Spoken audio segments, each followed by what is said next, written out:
Hello everyone and welcome to a new custom doll video. Today we're getting started with spooky season, baby. So we're starting off easy this month because we're gonna go a little crazy later in the month, okay? Bear with me. Nonetheless, I'm still excited for this doll that we're making today. It is going to be another Monster High character that never got made into a doll. You saw the title of the video. We're making Lilith Van Hellscream today.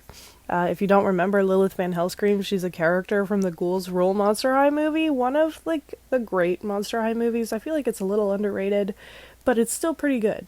The messaging in it, very, very important. Yeah, without further ado, Emma and I are going to show you how we made this doll, so let's get started. So to make Lilith, we're going to be using a Navarre face mold. I know this is going to kill me.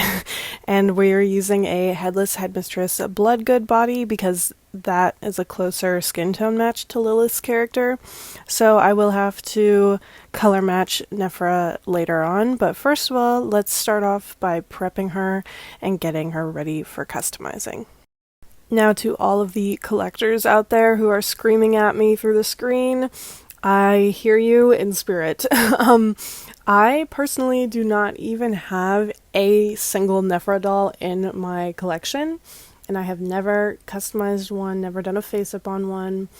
This is the first time I am customizing a Navarre, period, and I will do my best to do her beautiful base doll some justice, even though this is not a Navarre custom. This is a totally new character.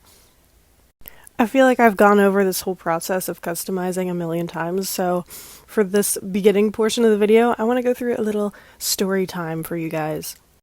So back when I was younger and G1 Monster High dolls were coming out, I actually did have a Navarre doll in my collection, and she was one of my favorites. It was the first wave Navarre, so the first time seeing like a big sister body type doll in Monster High. And listen, I wasn't like a kid, but I was still playing with my dolls. No shame. And Navarre was often used when I would play out little scenarios or whatever, because she was the only big sister body type one. She could like be played off as like an adult character, like, you know how you play with dolls and sometimes they're like totally different characters than what they actually are. Whatever. Anyway, not the point of the story, but eventually my Navarre's, like, either her neck peg broke or something happened where she got that, like, G1 Monster High floppy head is like what I call it, where the head will just not stay upright anymore. It'll always either go backwards, so the head is always looking straight up, or it'll always stick to the side, so permanently stuck left or right. It will never hold its position in the middle. And it made me very sad. And then, like, I was getting to the point, this was like years of having this Navarre doll in my collection, I was like wanting to replace her because I just wanted her to look pristine for my collection. I'm so weird about how I collect dolls, but whatever. So I did, like, I went onto the Mattel website and saw that they had a thing where you could, like, file for a replacement for a doll that had a broken part or a missing limb or whatever. And I sent an email to Mattel about my Navarre's broken neck peg and how sad it made me. And what they told me at the time was that I needed to send my doll back because I didn't have a receipt anymore. This was years after. I needed to send my doll to them, and they would send a voucher for a replacement doll. And in my little kid brain, I thought they were just gonna send me a new Navarre. Mind you, that G1 Navarre First Wave no longer available in stores at this point. This is years after she's off the shelves. And I'm just like, yeah, they're gonna send me a new G1 Navarre First Wave. And yeah, so I shipped my Navarre off, my wobblehead Navarre, in a shoebox probably to Mattel, And I don't think I ever got that voucher. I do not remember getting a $20 coupon in the mail. Which is besides the point. I should never have sent my Navarre away because I was too stupid to, like, read the email and see that they obviously were not going to send me a replacement G1 Navarre doll. To this day, I still really want a G1 Navarre. Hopefully they reproduce her. Please, Mattel. Please do a reproduction of Navarre. The new 2-pack just came out on Mattel Creations of Navarre and Cleo, and I don't know how I feel about it. Like, this isn't a review or anything. It's just like, I don't know. It's like not the same level to me as Navarre's basic doll. I don't know. I think that doll is just gorgeous, but whatever. This video is about Lilith Van Hellscream, so let's talk about her a little bit. So Lilith is an antagonist character only seen in the Ghouls Rule movie. Her uncle is the famous Van Hellscream, who is in the Fright On animated film. I'm trying to remember off the top of my head if he was in any other animated stuff, because I feel like he was, but I can't remember right now. Someone will let me know. But like Claire, I thought she was like a fun character to have in the movie, and unfortunately we never saw a doll of either of them. So it's fun now to like make like a what if they got realized into a Monster Idol and they looked something like this. Lilith has like a very snobbish personality, and she has like her groupies that follow her everywhere, like the 2 buff guys on the football team. And she very much has like Cleo characteristics, so I love the interactions that they have together in the movie. I think it's pretty funny. And yeah, Lilith just seems like a diva fashionista girly, but she's a little too mean. So I really wanted to capture that diva expression in her face up, so I went for a really arched brow and then a very, very sharp eyeliner. She looks very, very angry, but I mean, all the better, I think. She kind of looks like she just found out that the monsters trashed her normie high school, but it was actually her who did it to make the monsters look bad. You guys, like, remember what I'm talking about, right? Like, you guys all rewatched the Ghouls Rule movie just the other day because it's spooky season, right? The unfortunate thing about Lilith's character is it doesn't really appear that she's wearing any makeup aside from lipstick. So I didn't paint on any eyeshadow. I guess I could have taken my own creative liberty to do that, but I really just wanted this to look accurate to how the character looks in the Ghouls Rule movie, so I didn't opt for that. I mean, personally, if I was having fun, I'd give her some, like, really gold shimmery eyeshadow, probably. I think that would be cool. In terms of detail, I guess you could say this is more on the simple side of face-ups that I've done. It obviously is still, like, a long process when having to fully paint the face and head. But I still had so much fun doing this face-up because I don't tend to go for the, like, I don't know how you say, like, the diva look. Like, she's very, like, model Vogue in the eyes and eyebrows, and I overlined her lips a little bit, which I don't really tend to do. I thought this was really fun, and I would love to do more face-ups like this.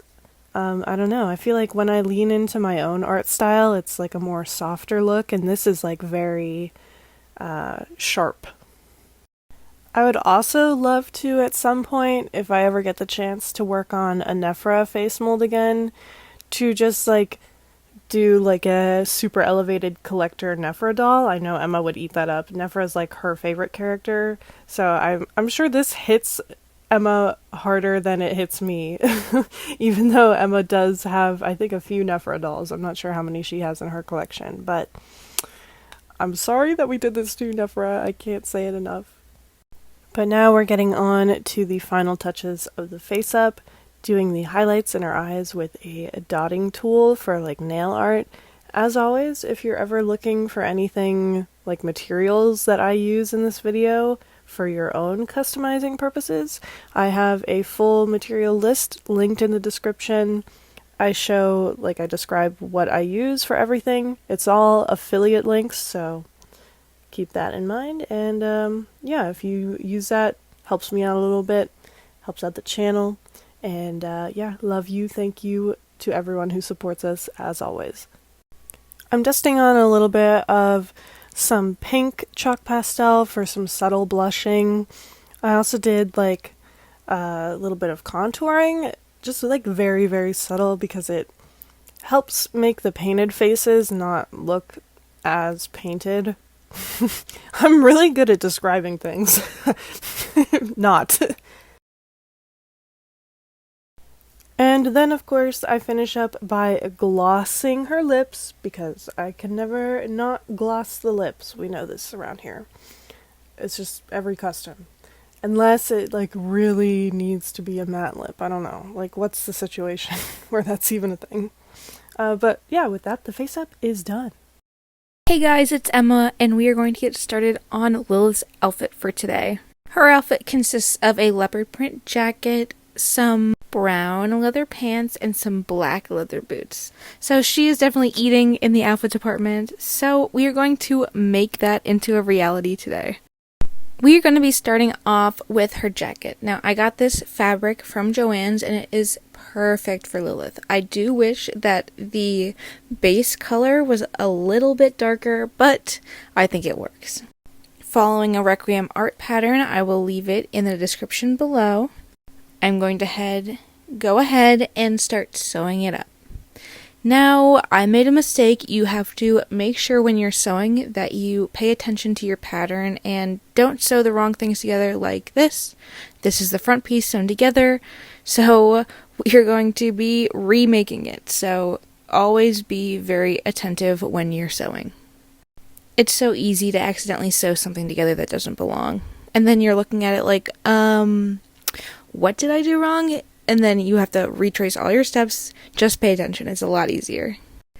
Her pants are very simple. I just used this beige faux leather that I had and sewed it up really quick. And with that, her outfit is basically done. It was a pretty simple task on my end. All I have left to do is hem this up, add her belt, some ribbons, and this doll is completely done.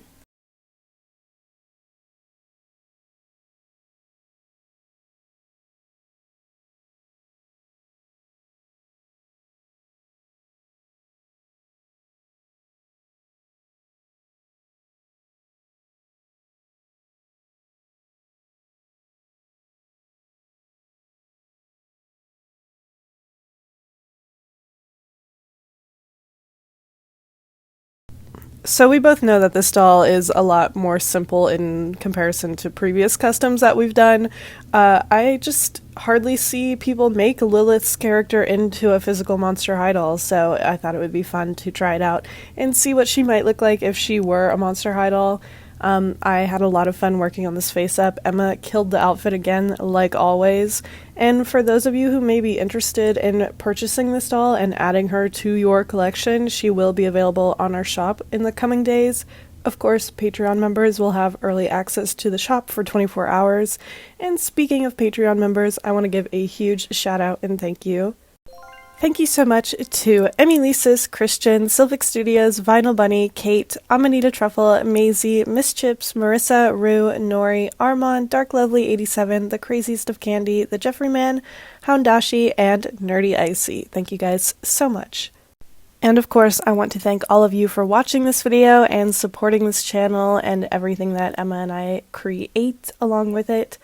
Thank you so much for watching.